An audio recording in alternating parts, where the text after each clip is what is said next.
Basic, du er på folkemødet for Faglig International Center, Ja. og I har blandt andet fokus på ungdomsarbejdsløshed på europæisk plan. Ja. Kan du sige lidt om, hvad er udfordringen europæisk set?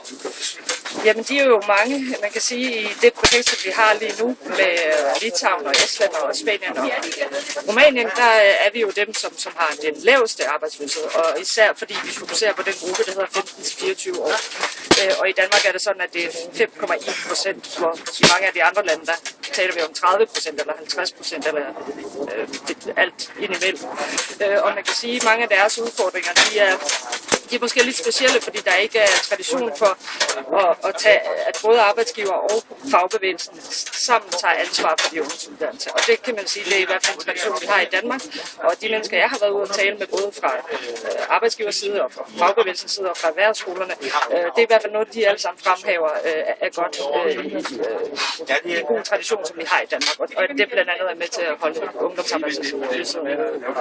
Så det vil sige, at de simpelthen lytter til danske erfaringer i Europa?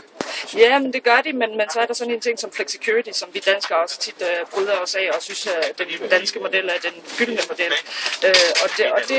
Der hopper de ikke altid med på det, fordi i sådan nogle lande som Rumænien, de fortæller også, at vi har da også flexicurity. Det handler jo bare om, at jeg skal være fleksibel, og så kan jeg blive fyret i morgen. Og det er ikke sådan, at sådan vi har tolket flexicurity i Danmark, der har vi tilpasset til danske forhold. Og der handler det om, ja, det er nemt at fyre og høre, men det er samtidig også, man er sikret en indkomst, når man står uden et arbejde, og konjunkturerne plejer også at vende sig forholdsvis hurtigt, hvor der så er behov for ny arbejdskraft. Og derfor er man heller ikke så bange for at ansætte unge mennesker, som man er i mange af de andre lande. Okay, tak for det. Ja.